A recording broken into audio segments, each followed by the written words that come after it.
Michael Bagram, Sunday the 24th of May 2020. I am the Labour spokesperson for the Democratic Alliance. Today I want to report about the Workmen's Compensation Fund and its ability to cope with the current workload that they have in the compensation fund, and also the tsunami of claims that we're going to expect coming when people come back to work and the diseases spread at work. When the workforce start to claim for the diseases contracted at work, obviously we're going to have to be able to handle that properly, and we're going to have to, at the end of the day, ensure that people take their 2 weeks, which they can get in terms of the TERS UIF claim. But if they get sicker for a longer period of time, some people might remain sick for a month, 2 months, even 3 months. If they do get sick from the COVID-19 virus, and it is longer than the 2 weeks that we can claim from the UIF, then those people need to get paid their salary at the end of each and every succeeding month for a 3-month period. Now the problem that you've got is that when people contract diseases at work, obviously they need to say they contracted it at work. It's going to be a problem to try and explain how they know that they contracted it at work, maybe they contracted it elsewhere. But if it is proved that they are in fact diseased from the workplace, they then have a claim with workmen's compensation. Obviously it's incumbent upon every single employer to ensure that they fully comply with both UIF and workmen's compensation, that they're fully paid up. It's a very cheap form of insurance, and it indemnifies employers if you are in fact covered by workmen's compensation, and that you've recognized each and every single staff member and you've ensured that they're fully paid up. It's a very clever way of insuring yourself completely against any claim that anyone might lodge for diseases or injury at work. Now, yesterday I received a desperate plea from a group of independent doctors. They are doctors that treat people who are independently come see them, private doctors, and they want to claim because they've been injured at work and the workplace has filled in the forms, they've shown that they are registered, they've shown that they paid up, and that the doctor then says, right, I'll treat you and I'll get paid in turn from workmen's compensation. Well, this group of doctors have to a large degree not been paid, and they're all telling me that they're not going to take on any more workmen's compensation patients.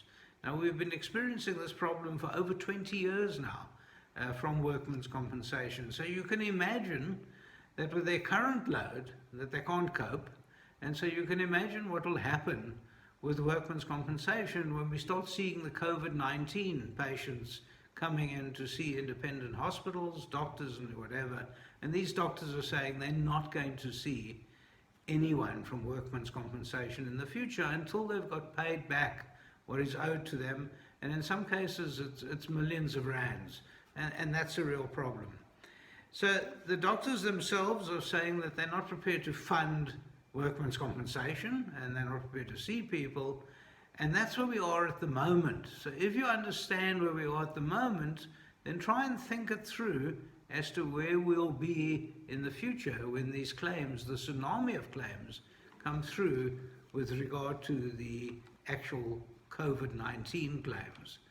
Now, you need to understand that when someone is off for a month, 2 months, 3 months, the employer must pay the salary at the end of each and every succeeding month to the employee whilst they're at home recovering from COVID-19. Now, many employers cannot afford that. Many employers would go bankrupt. The small businesses can't cope with anything of that nature. And so we've got a real problem, because I don't believe that the Workmen's Compensation Fund will be able, at the end of the day, to actually reimburse the employer and reimburse them timeously. So it's a funding of the workmen's compensation, which is a real problem. The fund itself is incompetent, the administration is useless, so I can't see how that's going to be. Now, at the end of the day, and I wanted to just share this with you, that we as a workforce in South Africa and as small businesses in South Africa are going to face this. It's inevitable. If you look at the international experience does tell us that the virus doesn't go away. It doesn't matter how long you lock down for, it spreads. And of course, at the end of the day, we're going to have a lot of people getting the virus. It's inevitable.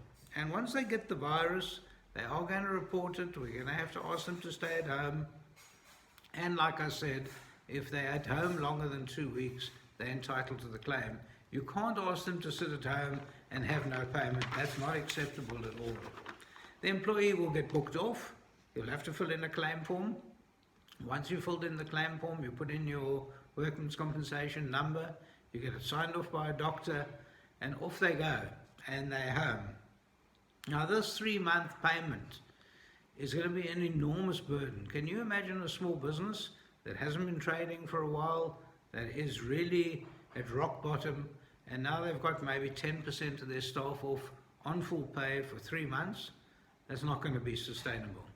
So all I'm asking is, and this is a desperate plea to the Minister of Employment and Labour, and it's, Minister, please hand over the administration of the Workmen's Compensation Fund to a large medical aid, a large insurance company, to the private businesses who would be more than willing to at least help and at least be able to say to the public that we can pay you timelessly, pay the doctors timelessly, and certainly be able to pay the businesses as well.